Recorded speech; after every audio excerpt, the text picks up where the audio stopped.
बेहद की परम महाशांति सभी बेहद के बच्चों को बेहद की माँ का याद प्यार और नमस्ते।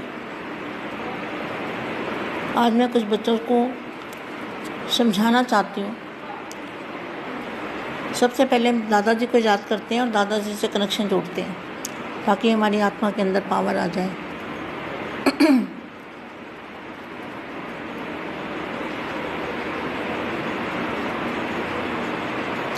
परम महाशांति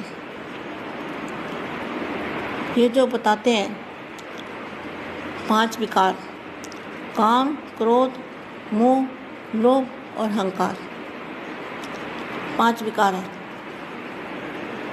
जिसमें से हमारे अंदर हमको खुद का जज बनना है और अपने अंदर कमियां देखनी है कि मेरे अंदर अब कौन सी कमी है। बेहद की आत्मा के अंदर ये 5 विकारों का अंश मात्र भी नहीं होना चाहिए। क्या कहा मैंने? 5 विकारों का अंश मात्र भी बेहद की आत्मा के अंदर नहीं होना चाहिए, तब मैं उसको कहूँगी बेहद की आत्मा। और सबसे पहला और सबसे बड़ा जो आत्मा का दुश्मन है वो है क्रोध। क्रोध अग्नि, क्रोध को अग्नि कहा जाता है और अग्नि के अंदर सब कुछ भस्म हो जाता है। इतनी खतरनाक ये क्रोध अग्नि है। क्रोध अग्नि से बचना है, अपने आप को बचाना है। जब क्रोध आता है तो आत्मा कुछ भी गलती कर बैठती है। क्रोध के बाद फिर मोह आता है, अहंकार आता है, लोभ आता है, ये सारे इसके पीछे पीछे आ जाते हैं। अगर क्रोध ख़त्म नहीं किया हमने अपने अंदर से, हमें बेहद की शांति नहीं आई है, तो हमारे ज्ञान का क्या फ़ायदा। आप खुद को, मैंने कई बार देखा है भक्ति मार्ग में, भक्ति वाली आत्मा इतनी शांत होती है कि उसको गुस्सा नहीं आता, चाहे उनको ज्ञान भी नहीं है। कोई आत्मा मैंने देखी है ऐसी कि वो क्रोध करती नहीं आत्मा, उसका हमेशा मुस्कुराता हुआ चेहरा रहेगा, कभी गुस्सा नहीं करेगी। तो गुस्से को कंट्रोल करना, जिसने क्रोध को कंट्रोल कर लिया ना, उसने अपने मन को जीत लिया। मन के जीते जीते मन के हारे हार। तो मन को जीतने का मतलब क्या है? जिसके अंदर क्रोध नहीं है वो आत्मा भरपूर होगी, शांत होगी, बेहद की शांति होगी और उसके संकल्पों में भी ताकत होगी। तो सबसे पहले आपको अपने आप को जज करना है कि कोई आपको कुछ कह देता है तो क्या आपको गुस्सा आता है? तो पता चलेगा ना कि गुस्सा हमारे अंदर क्रोध है या नहीं है। तो बेटे मैं आज से ये समझाती हूँ, हमें जो बेहद की आत्मा है और बेहद के दादाजी से हमारी आत्मा, क्रोध से क्या होता है? अग्नि, क्रोध अग्नि है। तो अग्नि से बीज आत्मा जल जाती है। आत्मा जलती है तो जली हुई आत्मा के अंदर पावर कैसे इकट्ठा हो सकता है? जली हुई आत्मा जो होती है औरों को भी जलाती है। तो ये बहुत खतरनाक है क्रोध को छोटी मोटी बात मत समझना। क्रोध सबसे बड़ा दुश्मन है हमारा, जो हमारी सारी कमाई को भी चट कर देता है। हमें किसी ने कुछ कह दिया और हमें तुरंत गुस्सा आया और हमारी सारी कमाई चट हो गई। इस बात पर बहुत ध्यान देना पड़ेगा बेहद के बच्चों को, तब पता चलेगा कि ये बेहद की आत्मा बेहद के दादाजी का बच्चा है।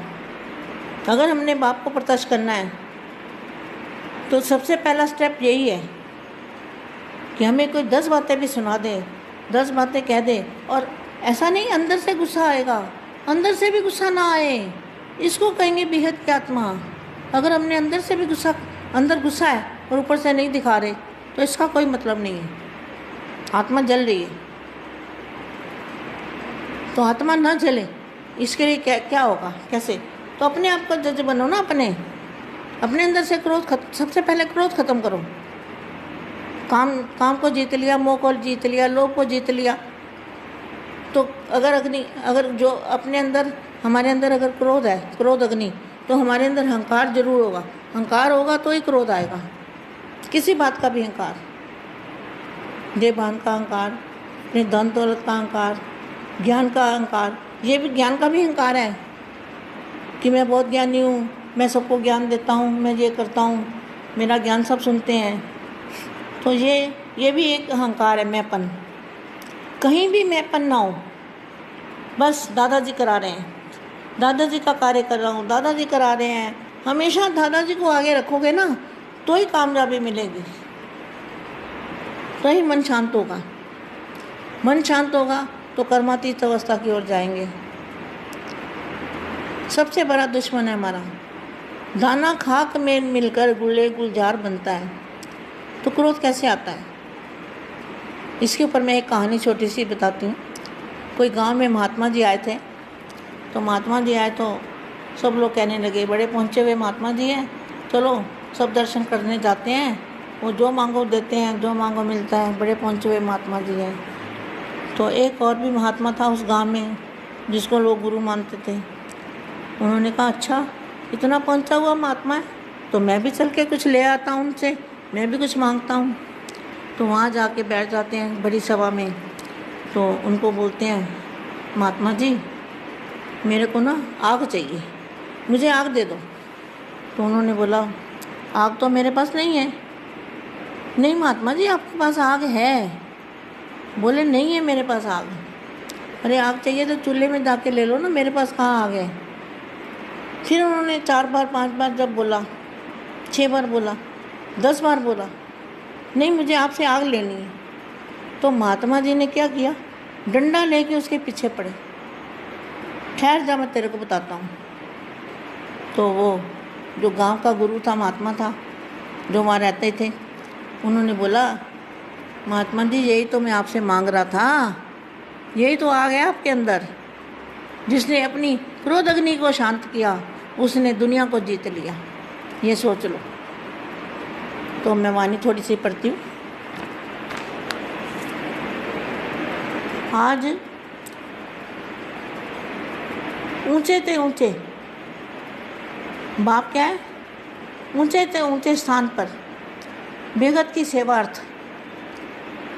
ऐसे ही आप भी जिस स्थान से आप भी ऊंचे से ऊंचे साकार स्थान पर स्थित हो, जहाँ भी आप रहते हो वो क्या है, बेहद का साकार स्थान है। बेहद की सेवा प्रति निमित्त हो, जिस स्थान की तरफ सब अनेक आत्माओं की नज़र है।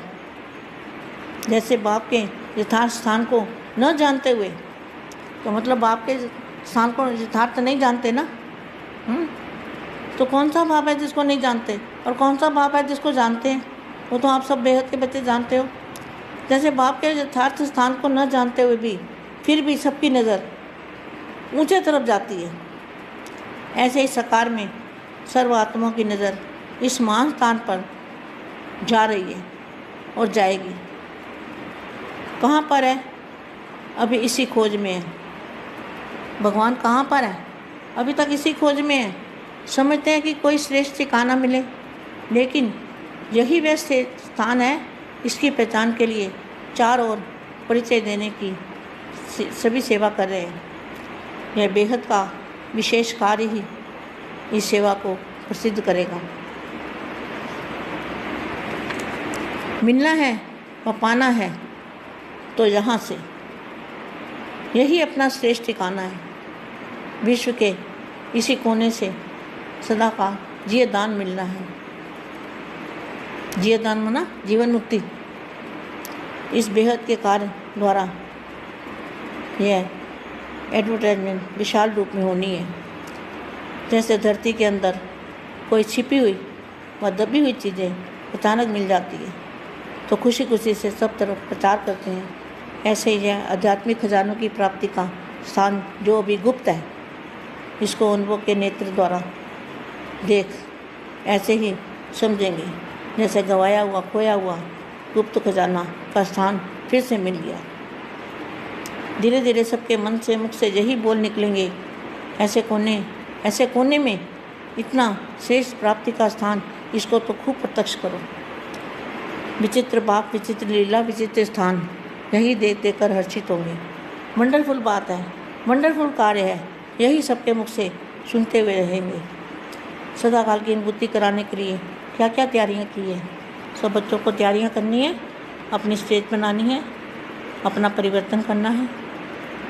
अपने अपने स्वभाव संस्कार में परिवर्तन करेंगे ना तो देखने वाले भी दंग रह जाएंगे कि इतना परिवर्तन कैसे आया इनके अंदर। बेहद की परम महाशांति।